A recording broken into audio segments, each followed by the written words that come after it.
Hari ini saya mau berbicara tentang jagalah apimu supaya tetap menyala. Keep the fire burning. Keep the fire burning. Imamat pasal 6. Saudara yang terkasih, biarlah kita menjaga api kita supaya tetap menyala di atas mezbah. Imamat pasal 6 ayat 12 sampai 13. Api yang di atas mezbah itu harus dijaga supaya terus menyala. Jangan dibiarkan padam. Tiap-tiap pagi imam harus menaruh kayu di atas mezbah, mengatur korban bakaran di atasnya, dan membakar segala lemak korban bakaran di atasnya. Mengatur korban bakaran di atasnya dan membakar segala lemak korban keselamatan di sana. Ayat 13 harus dijaga supaya api yang tetap menyala di atas mezbah janganlah dibiarkan padam.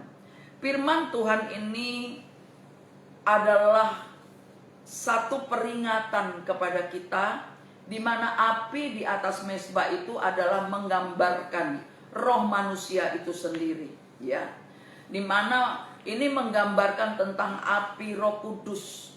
Dikatakan api Roh Kudus itu haruslah berkobar-kobar di dalam kehidupan kita, ya.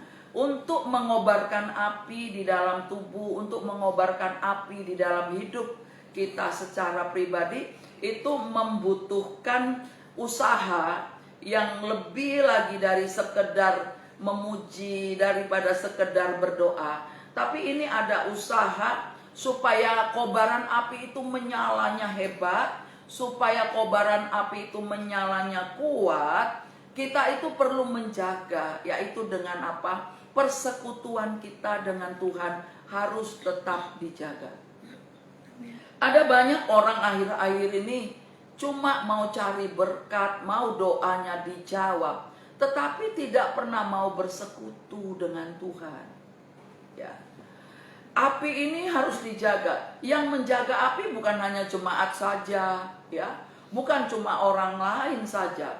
Hamba-hamba Tuhan, pendeta-pendeta, para pelayan Tuhan juga harus jaga apinya.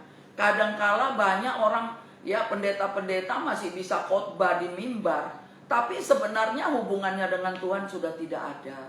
Itu banyak, ya kan? Nggak sedikit yang berkata begitu. Bahkan saya pernah dengar sendiri pengakuan seorang hamba Tuhan. Kalau mimpin doa di gereja 2 jam bisa, ya kan? Bahkan ikut seminar doa aktif, kegiatan di gereja aktif. Tapi kalau disuruh secara pribadi, punya persekutuan yang konsisten, nggak akan pernah bisa. Dia bilang, nggak sanggup saya. Rasanya setengah jam aja kok lama banget ya. Tetapi Alkitab kita mengajar bahwa kalau kobaran api itu mau kelihatan besar, mau menyala, kobaran api saudara itu mau terus menerus, ya, dia tidak padam, tidak kadang-kadang lemah. Kita harus jaga hubungan kita dengan Tuhan. Hubungan dengan Tuhan ini, kita tidak perlu hari ini, wah, berapi-api rasanya, besok kita malas. Sebenarnya membangun hubungan kita dengan Tuhan itu harus dimulai stepnya itu dari bangun pagi. Bagaimana kita bisa bangun pagi bersekutu dengan Tuhan? Itu sesuatu loh. Ya.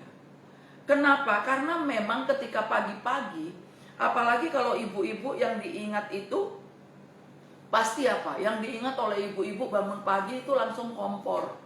Ya. Apa yang mau dikerjakan. Tetapi kita bisa atur toh, bahwa kita bisa bangun pagi jam berapa. Nah, sekarang bagaimana caranya? Kalau kita tahu bahwa firman Tuhan ini mengatakan biarlah api yang di atas mezbah itu harus tetap dijaga supaya tidak padam. Ya. Bagaimana caranya supaya tidak padam? Yang pertama-tama dikatakan di ayat 12, tiap pagi imam. Saudara, kita dipanggil juga sebagai imam, amin. Amin. Imam itu tiap-tiap pagi harus menaruh kayu di atas mezbah, mengatur korban bakaran di atasnya dan membakar segala lemak korban keselamatan. Saudara ketika bangun pagi, pada pagi-pagi kita harus konsisten, terus-menerus menjaga kedekatan kita dengan Tuhan. Kita mulai encounter dengan Tuhan, dan yang terutama adalah menyerahkan seluruh hidup ini. Karena sepanjang malam kita sudah tidur dalam hadirat-Nya, kita tidur bersama-sama dengan penjagaannya, penjaga Israel yang tidak pernah terlelap dan yang tidak pernah tertidur karena firman Tuhan. Dia berjaga-jaga atas kehidupan saudara dan saya. Dan begitu pagi tentu kita bangun dengan tubuh yang segar, dengan keadaan yang baik, bahkan dengan keadaan yang benar-benar fresh gitu kan. Kita segar sekali. Saudara, dikatakan tiap-tiap pagi ada satu encounter day by day. Hubungan dengan Tuhan. Ketika kita dekat dengan Tuhan, maka iblis akan menjauh dari kita. Perhatikan, kalau kita encounter dengan Tuhan, iblis akan menjauh. Karena kedekatan kita dengan Tuhan merupakan satu batasan yang ditaruh Tuhan supaya iblis gak bisa dekat. Ada penjagaan, ada pagar kudus yang ditaruh Tuhan kepada kita ketika kita dekat seperti ini. Waktu kita nyanyi, saat pagi hari Tuhan, ku puji sembahmu. Kita belum mikir apa-apa kecuali Tuhan. Kita belum melakukan apa-apa kecuali dekat dengan Tuhan. Dan pada saat itulah pagar kudusnya Tuhan berkeliling atas kita. Saudara, lawan kita itu adalah katanya iblis yang seperti singa yang selalu berjalan berkeliling-keliling. Itu seperti singa yang mengaum-ngaum, yang mau menerkam mangsanya. Setiap saat ya, iblis ini ingin menerkam mangsanya. Saudara, nggak bisa main-main. Iblis itu nggak bisa diajak berteman. Nggak bisa dibilang gini, iblis, hari ini kita nggak ada main-main perang-perangan. Saudara tidak sedang bermain perang-perangan. Saudara tidak sedang mengadakan tawar-menawar dengan mereka. Tapi iblis itu harus diserang terus. Yang pertama, tanpa tengkingan, iblis bisa kabur. Ketika kita serius menyembah Tuhan, ketika kita serius memuji Tuhan, ketika kita serius di hadapan Tuhan, roh yang dalam kita menyala. Iblis nggak bisa pegang kamu, iblis nggak pernah sentuh kamu. Ada pesan Bapak Gembala kepada kita para pelayan Tuhan. Bapak Gembala kemarin bilang begini, sekarang hati-hati ya para pelayan, itu minyak urapan udah jarang punya, jarang dipakai, ya kan? Saya setiap malam sebelum tidur, itu Bapak Gembala itu setelah doa selalu mengurapi dirinya dan mengurapi saya. Bawa minyak urapan. Kenapa? Karena minyak urapan yang kudus menguduskan kita, ya kan? Di dalam Yakobus pasal 5 ya, dengan jelas dikatakan kalau ada orang sakit, hendaklah ya para penatua datang mendoakan, mengolesi dengan minyak. Di dalam Pastur pasal 6 dikatakan apa? Murid-murid Yesus berjalan berkeliling-keliling sambil mengusir setan dengan membawa minyak urapan. Saudara, minyak urapan yang saudara pakai itu juga tanda bahwa saudara setia, saudara berapi-api dengan pesan Tuhan. Hati-hati, tadi malam sebelum tidur itu Bapak Gembala ngomong, ngingetin, kok saya diingatkan Tuhan. Sekarang udah jarang. Biasanya kita punya botol kecil di mana minyaknya sudah didoakan ya. Dan minyak yang sudah didoakan ini kita bisa pakai kapan saja, di mana saja, mau bekerja, mau di mana saja kita pakai. Artinya kita tetap konsisten setiap hari. Artinya roh kita tetap menyala-nyala. Iblis itu selalu ingin menerkam. Jangan biarkan angin kencang atau masalah datang untuk memadamkan apimu. Ya.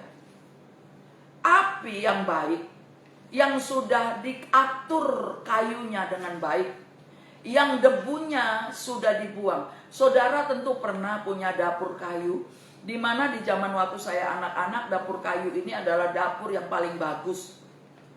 Ketika dingin, kita akan menyalakan api, dan tentu hangatnya akan memenuhi seluruh ruangan. Kita tahu ketika hangatnya menjalar kepada kita, ini api ini akan menjalarin kita dan tubuh kita terasa hangat dan darah kita serasa berjalan begitu. Nah saudara, api ini bisa padam ketika masalahmu datang. Nah, kalau kamu setiap hari sudah encounter dengan Tuhan, sudah bersama-sama terus dengan Tuhan, masalah boleh datang. Karena sebenarnya masalah itu adalah cara Tuhan untuk mendidik, untuk mendisiplin kita. Masalah adalah cara Tuhan ingin membawa kita naik kelas. Kalau masalah selalu dijadikan alat untuk menyatakan bahwa ya gimana saya nggak kuat, itu berarti saudara kekristenannya bukan kekristenan yang intim dengan Tuhan. Saudara ingat, keintiman dengan Tuhan membawa apimu tetap menyala-nyala dengan Dia.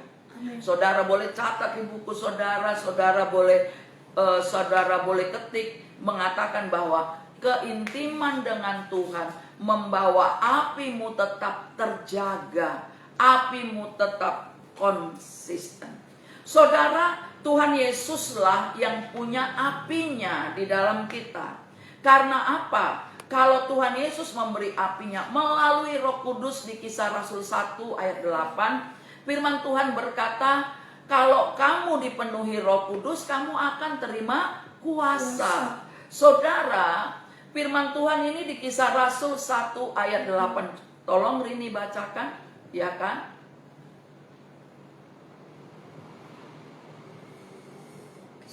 Kisah Rasul 1 ayat 8.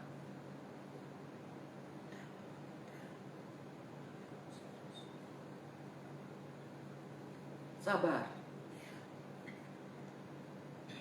Demikian firman Tuhan.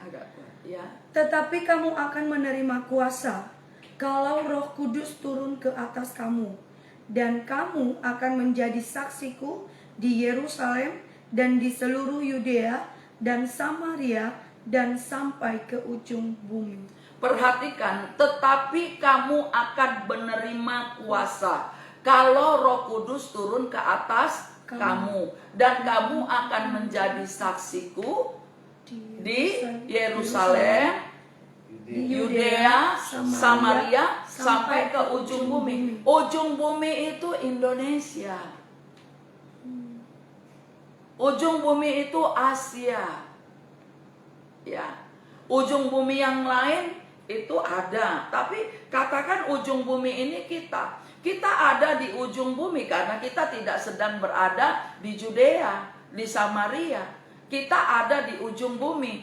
Jadi Tuhan berkata, tetapi kamu akan terima kuasa. Nah, kuasa itu akan mengalahkan iblis yang berjalan berkeliling-keliling tadi, yang mengaum-ngaum tadi, yang kuasa gelap tadi. Saudara jangan pikir kalau saudara seorang hamba Tuhan, iblis gak akan datang lagi mengganggu. Justru semakin saudara intim dengan Tuhan, iblis ingin caplok dengan caranya. Tapi percayalah, ketika apimu tetap terjaga, ketika engkau punya persekutuan yang baik dengan Tuhan, engkau akan dapat mengalahkan iblis itu, singa yang mengaum-ngaum itu. Dia tidak akan menelan engkau, tetapi engkau akan membungkam mulut singa itu. Katakan amin. Karena setiap hari dikatakan, jadi memiliki hubungan dengan Tuhan itu artinya kamu memiliki kuasa. Ya. Kuasa untuk apa? Kuasa untuk melayani, kuasa untuk berdoa. Saudara nggak usah takut lagi.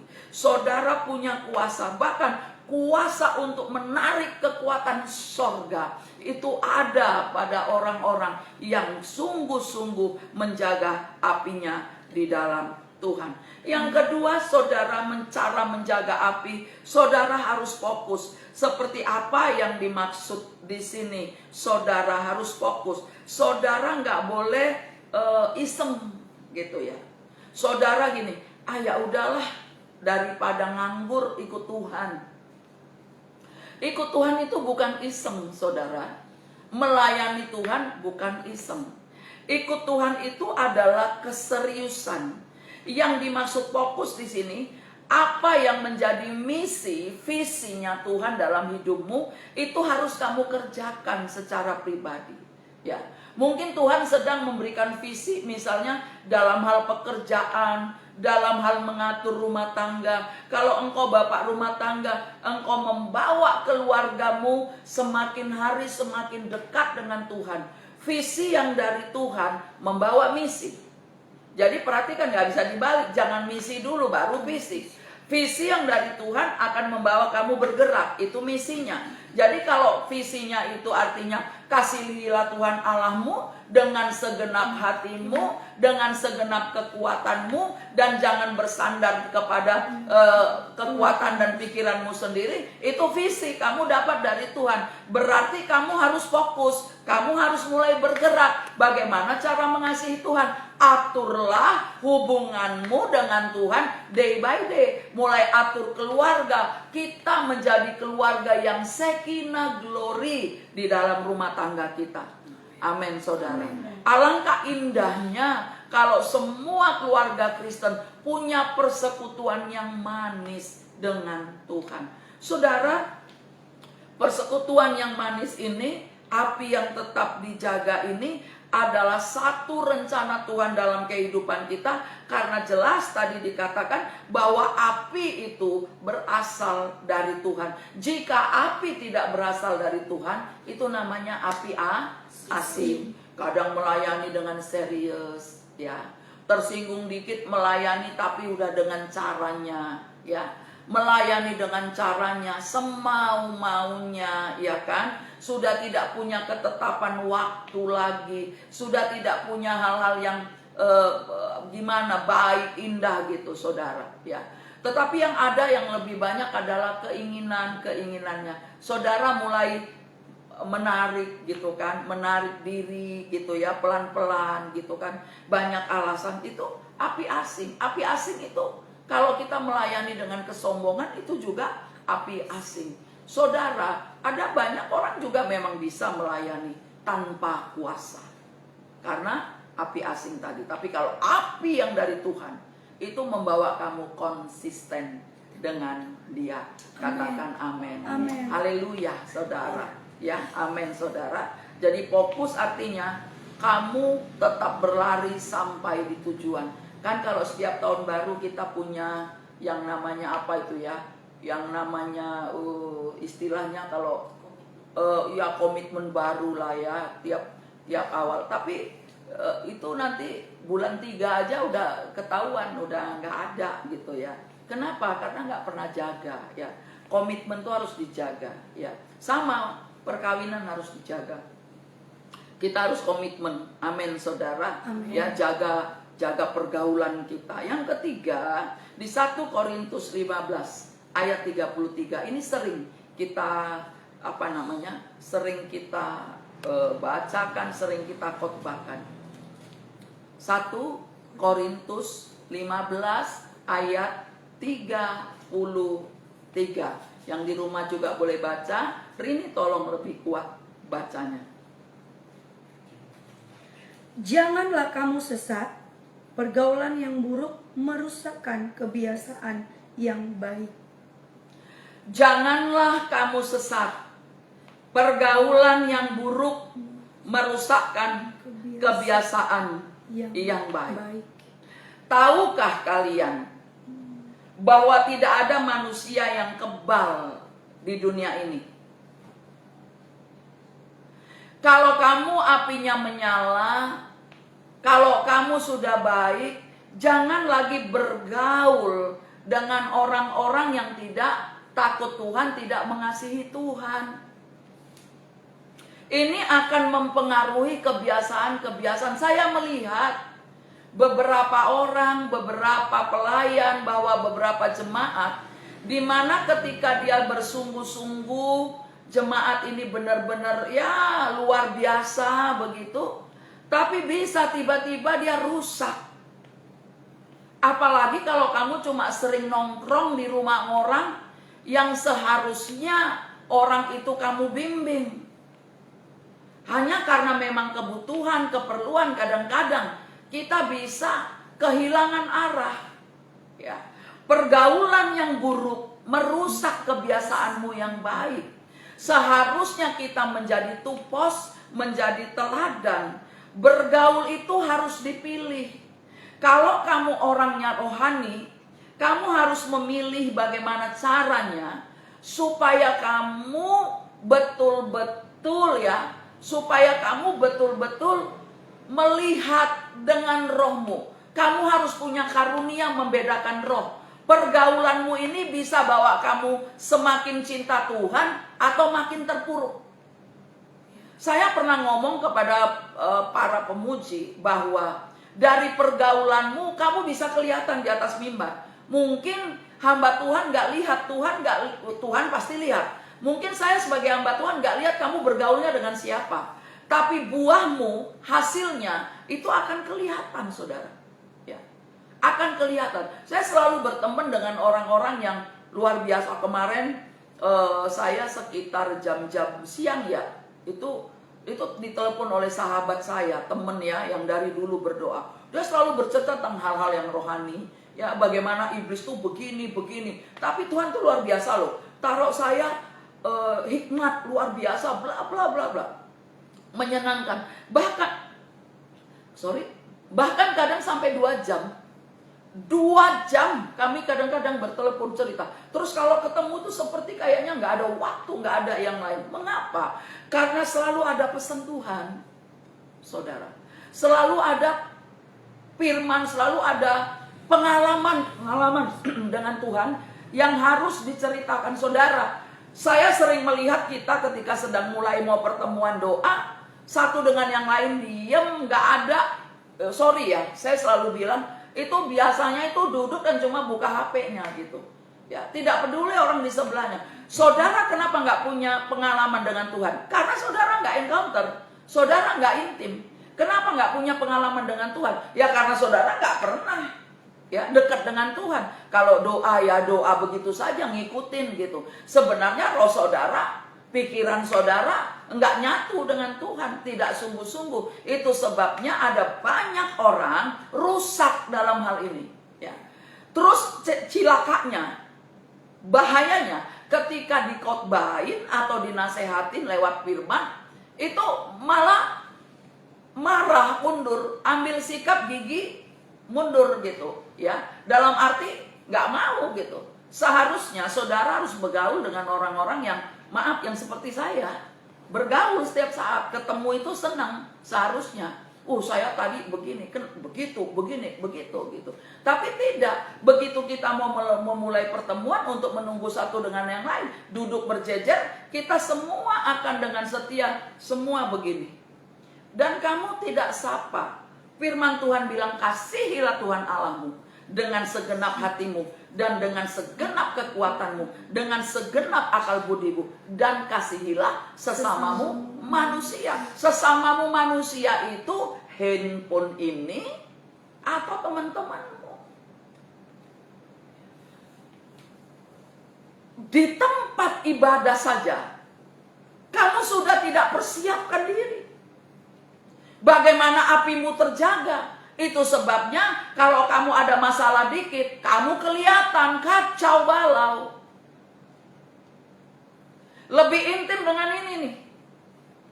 Padahal di pertemuan doa seperti di sini, itu duduk, begitu buka pintu bilang shalom, shalom. Dia pun gak lihat wajah orang yang bilang shalom, duduk, buka tas langsung. Semua begini. Saya bingung mau ngajak ngomong sama siapa. Itu tandanya kamu tidak pernah hormat sama Tuhan dan manusia. Tidak hormat sama Tuhan dan sesama. Bagaimana apimu mau menyala? Saudara, meskipun tubuh saya sakit, saya tetap menyala rohnya. Kenapa? Karena konsisten. Karena api itu datang dari Tuhan, bukan dari luar. Bukan dari handphone, bukan dari teman. Tapi api itu datang dari Tuhan. Tadi kita akan dapat pesan Tuhan ya. Dari Mazmur 32 ayat 9. Itu ketika saya duduk loh. Ketika saya duduk. Ya. Saudara, ketika saya duduk, tiba-tiba bla bla bla bla bla gitu. Ya. Saya belum baca sama sekali. Coba sekali lagi tolong dibaca dengan kuat, Mas Kurlasek. Tolong. Janganlah seperti kuda atau bagal yang tidak berakal, yang kegarangannya harus dikendalikan dengan tali les dan kekang. Kalau tidak, ia tidak akan mendekati engkau. Perhatikan. Di dalam Mazmur 32 ayat 9, yang di rumah yang lagi ikut ibadah online. Boleh baca Alkitabmu di situ. Perhatikan betul-betul ayat itu. Itu bukan amarah. Itu teguran. Ada kata jangan, ya kan?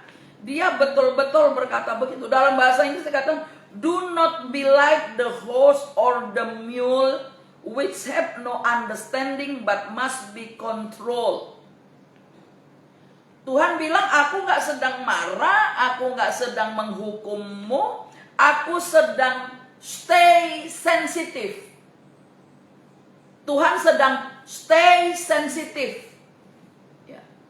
Tuhan itu sangat sensitif dengan semua tindak tanduk kita. Bukan berarti, terus saya harus gimana dong? Santai aja. Jika Roh Kudus yang ada di dalam kamu itu tetap aktif, Dia yang atur hidupmu.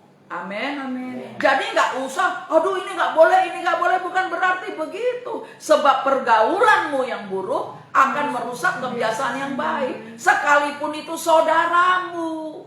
Sebab di dalam kekristenan, saudara memang harus dikasihi. Tetapi kita tidak bisa bergaul dengan cara hidup mereka, dengan kebiasaan mereka. Kita tidak bisa diatur dengan pola ibadah mereka. Kita harus tahu bahwa Roh Kudus yang di dalam kita ini menuntun.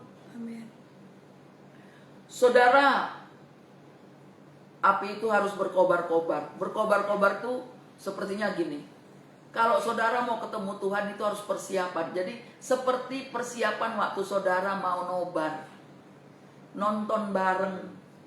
Mau lihat jagoan saudara di layar menang. Seorang anak bilang gini, Mah, saya mau tidur. Jadi dia cepat tidur.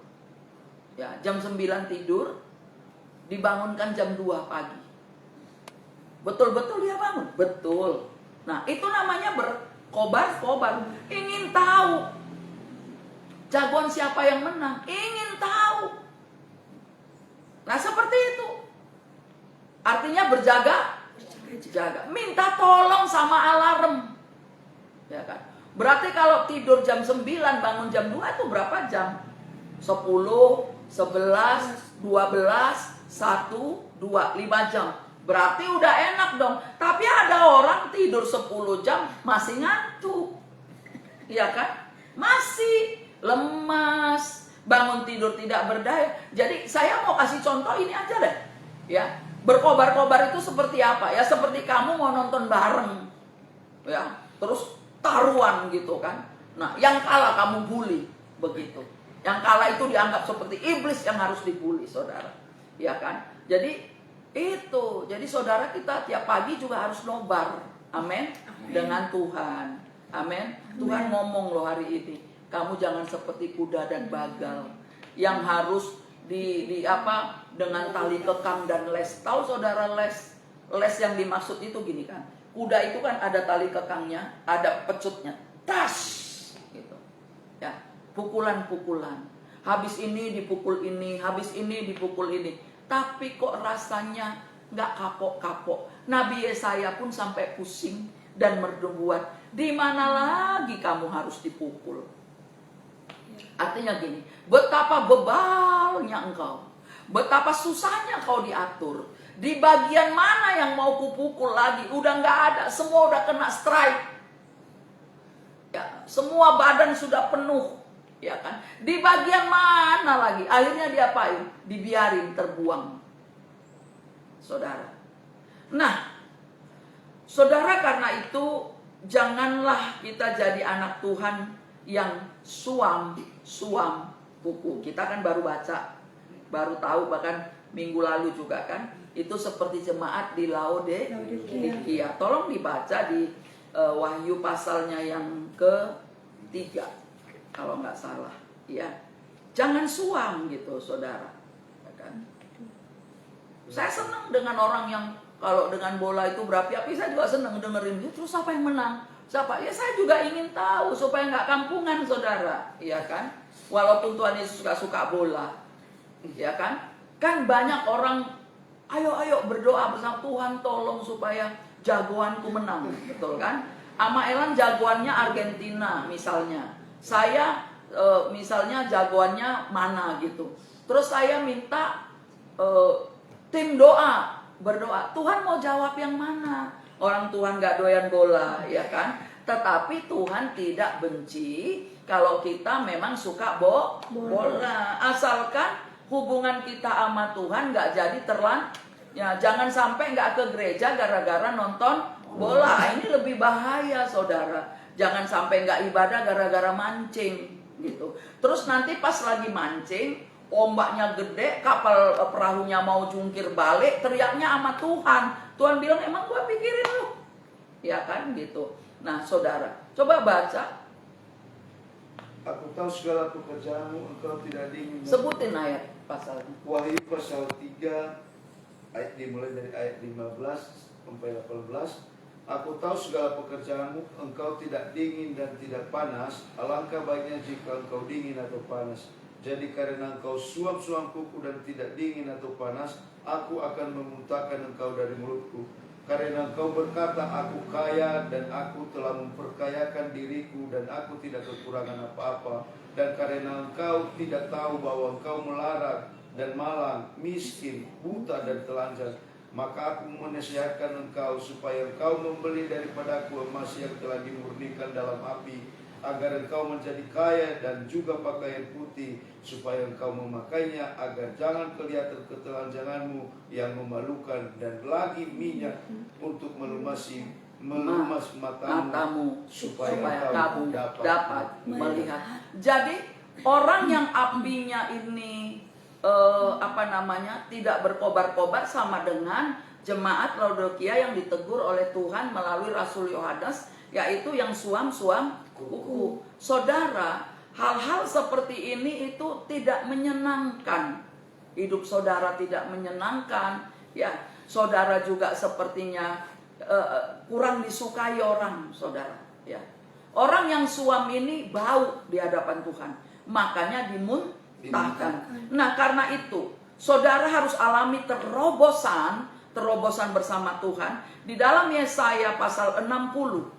Yesaya 60, ya, ayat 1 sampai 3. Saya baca di dalam terjemahan barunya. Saudara lihat Alkitab saudara. Bangkitlah, menjadi teranglah, sebab terangmu datang dan kemuliaan Tuhan terbit atasmu. Sebab sesungguhnya kegelapan menutupi bumi dan kekelaman menutupi bangsa-bangsa. Tetapi terang Tuhan terbit atasmu dan kemuliaannya menjadi nyata atasmu. Bangsa-bangsa berduyun-duyun datang kepada terangmu, dan raja-raja kepada cahaya yang terbit. Saudara, kalau apimu menyala-nyala, maka ada banyak orang datang kepadamu. Orang akan bertanya kepadamu. Orang akan melihat kemuliaan Tuhan ada dalam hidupmu. Orang akan berkata kepadamu, kamu hamba Tuhan ya. Kamu hamba Tuhan. Akan kelihatan, kenapa? Karena terang Tuhan ini telah terbit di atas kita. Dia telah membangkitkan engkau, telah memberikan kepadamu terang yang sesungguhnya, yang tadinya menutupi bumi.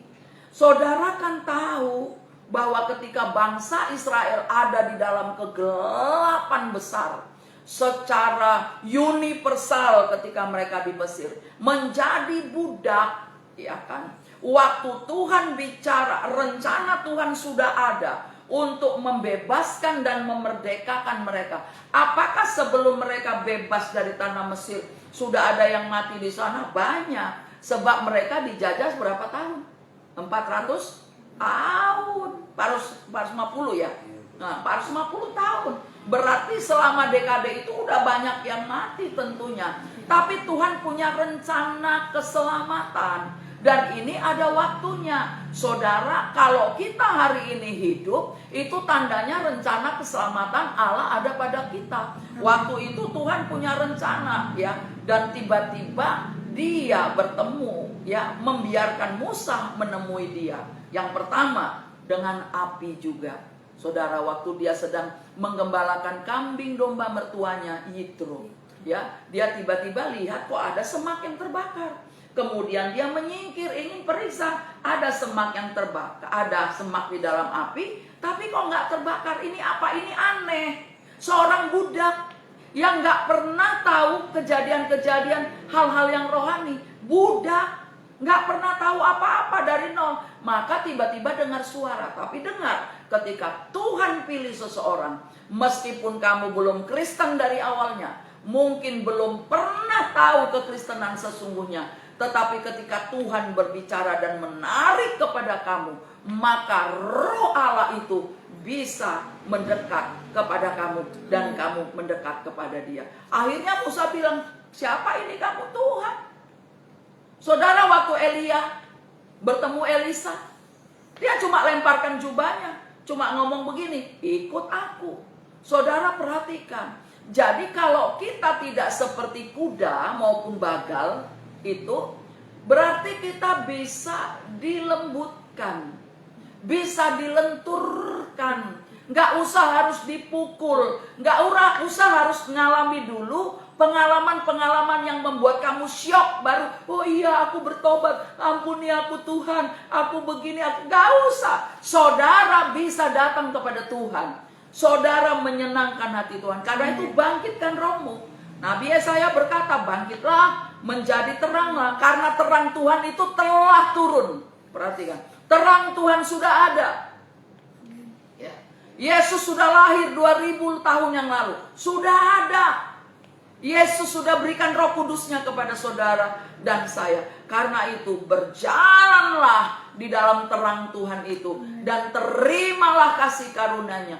Api Roh Kudus biarlah menyala-nyala di dalam kamu. Katakan amin. Yang terakhir, jaga api Roh Kudus. Efesus 5 ayat 18 bagian B. Tolong dibaca ini. Ya. Efesus pasal 5 ayat 18b. Demikian firman Tuhan, tetapi hendaklah kamu penuh dengan roh. Nah, menjaga api itu penuh dengan roh. Sebab kalau kita penuh roh, maka kedagingan kita akan terkalahkan. Amin, saudara. Kalau rohnya penuh, dagingnya yang berkurang. Ya. Ibaratnya kalau saudara punya gelas besar penuh sampai kelimpahan gitu kan, gelasnya, cangkirnya nggak kelihatan, tapi yang kelihatan itu air yang ada di dalamnya. Jadi kalau rohmu penuh, yang kelihatan kuasa. Kalau rohmu penuh, yang kelihatan apa? Berkat. Kalau rohmu penuh, itu yang kelihatan apa? Kamu disayang, kamu dikasihi. Kalau rohmu penuh, kamu gak ditinggalkan sama Tuhan. Sebab Dia janji sekali-kali, aku gak akan tinggalkan engkau. Tapi jangan kamu teriak ketika apimu sudah padam. Tinggal asap, tinggal abu yang harus dibuang. Jadi jagalah api kasih karunia itu. Yang paling terakhir, Wahyu pasal 2, saudara, ya. Jaga api kasih itu. Wahyu pasal 2, ya, ini boleh sambil dicatat, yang di rumah-rumah boleh catat dan nanti bersekutu terus. Wahyu di pasal 2 ayat 4 sampai 5.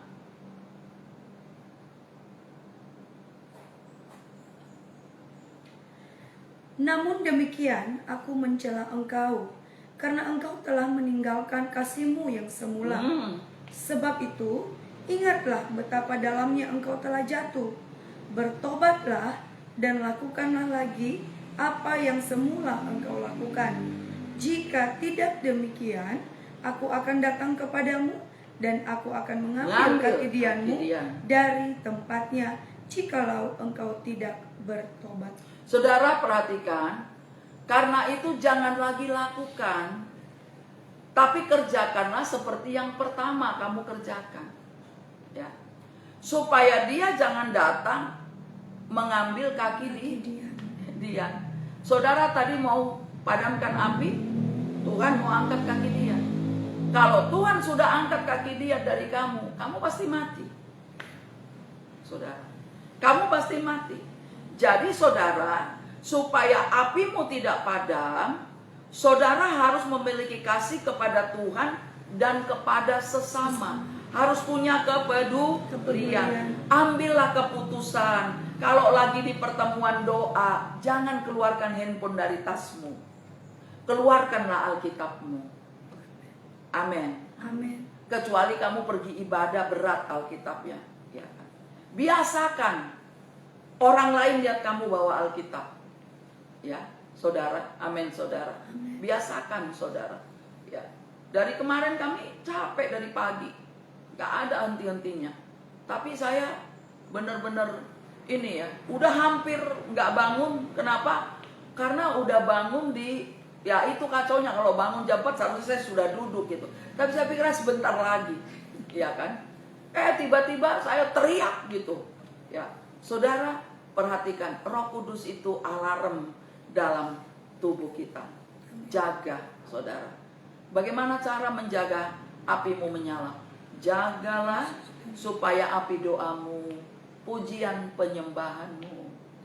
Saya sedang diajak Tuhan berkasih-kasihan dan sedang diajak Tuhan memahami. Ya, sebelum hari Minggu itu Tuhan udah bicara terus tentang anugerah. Saya lagi seneng-senengnya nyanyi pujian ini. Tuhan sedang menyadarkan saya bahwa semua cuma karena anugerah. Ya, saudara. Kalau api yang menyala itu juga anugerah, kamu harus jaga. Jangan padamkan. Amin. Amin. Keselamatan juga anugerah. Jangan kau padamkan. Ya. Keselamatan anugerah kamu harus jaga. Kerjakan keselamatan itu. Maka saudara, melalui pujian penyembahan ini, ya, kita akan naikkan pujian penyembahan ini. Ya. Karena apa? Karena pujian ini bawa saya rasanya sama Tuhan tuh gimana gitu, saudara. Ya. Sebelum hari Minggu, ketika hari Jumat kalau nggak salah, itu saya sudah gitu. Dia sudah nyanyi di roh saya, sudah nyanyi di dalam diri saya. Semua, jadi waktu ada kalimat berkata begini liriknya, semua karena anugerahmu, bukan karena kekuatanku. Saudara, kalau saudara hari-hari ini sedang kelimpahan uang, itu anugerah. Ya. Kalau saudara hari-hari ini sedang kelimpahan kebaikan, itu anugerah. Jangan pelit. Ya. Jangan sok jaga-jaga gitu, jangan. Ya. Saudara harus tahu ketetapan. Amin. Amin. Ketetapan harus dilakukan. Ya. Saudara bisa kelihatannya murah hati. Ya. Tapi sebenarnya tujuan saudara supaya saudara dipuji. Kalau saudara memberi tanpa kasih, saudara senang. Misalnya ngasih supaya tujuannya dipuji. Ya kan? Saudara, saya mau katakan, Tuhan gak butuh uang. Dia butuh hati. Tuhan cuma mau pakai uangmu kerjasama di bumi. Amin. Untuk membangun rumahmu di sorga. Itu saudara. Jadi ketetapan ini jangan lupa. Mungkin saudara sedang nikmat-nikmatnya, sedang banyak-banyaknya duit. Jangan lupa, kamu juga dipakai untuk kerjasama untuk kerajaan Allah di bumi. Kenapa? Karena di sorga gak butuh uang. Tuhan pemilik kekayaan. Karena itu jangan sok tarik diri. Sebab dalam tempo 1 detik, waktu kamu kedip mata, semua bisa lenyap. Oleh karena itu, anugerah Tuhan yang Tuhan berikan kepadamu, jangan kau bawa untuk menyenangkan dagingmu saja. kebutuhanmu saja, ini saja, itu saja, ini belum ada, kamu tidak akan pernah puas. Amin, saudara. Amin. Kepuasan itu ada dalam ucapan syukur. Saudara kalau lagi kelimpahan jangan bilang gini, aku udah ngasih banyak. Terus saudara pura-pura tuli. Dengar, kalau saudara pernah kekurangan dan itu sakit sekali, bertobatlah. Jangan angkuh dan sombong. Perbaharui caramu memperhatikan kerajaan Allah di bumi. Itu tandanya rohmu tetap menyala. Saudara perhatikan. Ya. Kalau Tuhan sanggup pelihara anak-anakmu, Dia sanggup pelihara kamu tanpa uangmu pada waktu itu. Tapi sekarang lagi kelimpahan, kamu atur semuanya dengan caramu. Hati-hati, ini pesan Tuhan. Hati-hati. Be careful. Sebab ingatlah, tidak ada yang kekal di bumi. Yang kekal cuma Tuhan. Karena itu saudara, biarlah api pujian penyembahan kita berkenan di hadapan Tuhan. Anugerah-Mu, amin. Anugerah-Mu, semua karena anugerah, semua karena anugerah-Mu, bukan karena kekuatanmu.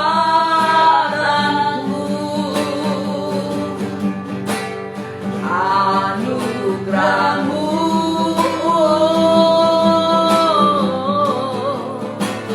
anugerah-Mu, Tuhan,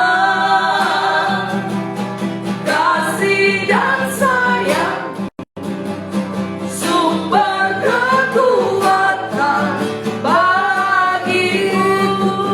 Mari angkat tanganmu, katakan anugerah-Mu, anugerah-Mu, amin. Anugerah-Mu, semua karena anugerah-Mu, bukan karena kekuatanku.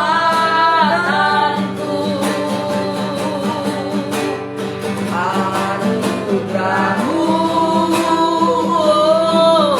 Tuhan, anugerah-Mu, Tuhan, kasih dan sayang, amin, sumber kekuatan bagi. Dengan iman katakan, kasih dan sayang-Mu sumber kekuatan. Kasih dan sayang-Mu sumber kekuatan. Kasih dan sayang Tuhan sumber kekuatan bagi kita, saudara. Kasih dan sayang-Mu sumber kekuatan bagiku. Tuhan, kami berdoa supaya anugerah-Mu, kasih sayang-Mu tidak menjauh dari kami. Amin. Api kami tetap menyala. Api di atas mezbah itu menyala. Kami berdoa supaya kami tidak lagi lebih tertarik dengan apapun dalam dunia ini. Kami tidak akan diperbaiki identitas kami hanya karena kami punya segudang jabatan di bumi. Tetapi kami sepele dengan hal-hal yang rohani. Aku berdoa di dalam nama Tuhan Yesus, biarlah setiap kami yang hadir dan setiap kami yang beribadah pagi ini, kami diperbaharui di dalam roh dan pikiran. Terima kasih Tuhan, Engkau baik bagi kami. Kami berdoa supaya tidak menjadi mundur imannya hanya karena uang. Atau kami nampak kelihatan rohani, penuh kasih karena uang. Biarlah Tuhan satu-satunya standar hidup kami, yang mendorong kami tetap naik apapun keadaan kami. Meskipun kondisi ekonomi kami kurang baik, tetapi kami percaya bahwa Tuhan sanggup bekerja. Tuhan, tolong kami supaya kami yakin betul, percaya betul bahwa firman Allah tidak pernah berdusta. Dan itu terjadi, termanifestasi dalam kehidupan kami orang percaya. Berkatilah hidup kami Tuhan. Berkati kami berlimpah-limpah. Berkati keluarga-keluarga. Berkati orang tua. Berkati kalau masih ada orang tua yang hidup. Sembuhkan yang sakit. Amin. Saudara-saudara, semuanya Tuhan diberkati berlimpah-limpah. Terima kasih untuk hari ini, hari yang baru ini. Di tanggal 21 Juli kami bisa mengingat bahwa Engkau berkata supaya kami tidak seperti kuda atau bagal, tapi biarlah kami lemah lembut. Amin. Biarlah kami tulus, Ya. biarlah kami mengasihi. Kami tidak anggap remeh kepada orang lain. Saudara, saya diingatkan Tuhan, kadangkala saya melihat mata orang-orang yang berduit itu sepele dengan orang-orang tidak punya duit. Perhatikan saudara, uang itu ada batasan waktunya, tetapi rohmu tidak akan pernah terbatas. Roh Allah yang di dalam kamu akan terus bawa kamu naik dan bukan turun. Hari ini, mari kita terus rendah hati, mengasihi Tuhan. Jangan sombong, jangan angkuh. Biarlah kita adalah orang-orang yang gampang untuk dilebur. Amin. Kami berterima kasih kepada Tuhan. Nubuat ini telah disampaikan. Teguran ini telah disampaikan. Biarlah setiap orang yang mendengar diberkati berlimpah-limpah. Terima kasih Bapa. Kami sangat bersyukur. Ampuni dosa, ampuni kesalahan kami. Ampuni segala yang tidak berkenan, supaya kami betul menyenangkan. Biarlah hidup kami ini menyenangkan Tuhan dan orang lain yang ada di sekeliling kami. Kami janji Tuhan, kami tidak akan menghormati handphone kami lebih daripada Tuhan. Terima kasih Bapa. Handphone hanyalah alat bisnis, hanyalah alat komunikasi. Tapi Kau adalah Tuhan yang memberi nyawa, napas, hidup, kesehatan, berkat, anugerah kepada kami. Terima kasih kami memberkati kota kami. Diberkatilah Bapak Gubernur kami yang sedang ada di Pulau Nias ini juga. Biarlah dia menjadi teladan bagi semua pemimpin-pemimpin di Pulau Nias ini. Amin. Supaya kami tidak hanya bangga saja dengan dia, ikut-ikutan saja, tapi semua para pemimpin di 4 kabupaten dan 1 kota, mereka semua juga bertobat. Mereka memulai pekerjaan mereka dengan penuh takut akan Tuhan. Jauhkan korupsi, jauhkan segala yang tidak baik. Akhir-akhir ini sedang keren tentang pencucian uang Tuhan. Kami tidak terlalu tahu akan hal itu, tapi jauhkan itu dari kota kami. Berkati kota kami, dan berkatilah Indonesia. Berkatilah berlimpah-limpah. Kami berdoa supaya Indonesia dipenuhi kebaikan, kemurahan. Sumatera Utara yang sedang berduka, ada banjir di Sibolga kembali. Tuhan tolong, Tuhan jaga, Tuhan pulihkan, Tuhan berikan jalan keluar, solusi yang terbaik. Terima kasih Tuhan. Ini doa kami kepadamu. Sebentar kami akan berpisah-pisah dari tempat ini, tapi kami percaya rohmu akan terus melekat dengan kami, dan kami terus akan menyala-nyala dengan Tuhan. Namun sebelum kami berpisah dari tempat ini, kami mau terima berkat kasih anugerah daripada Tuhan. Karena itu pulanglah, bawalah segala berkat anugerah dari Allah Bapa, cinta kasih yang sempurna dari Tuhan kita Yesus Kristus, serta persekutuan yang manis, yang benar, yang kudus dengan Roh Kudus akan membawa kita naik dan bukan turun, dan kita akan menantikan Tuhan datang yang kedua kali.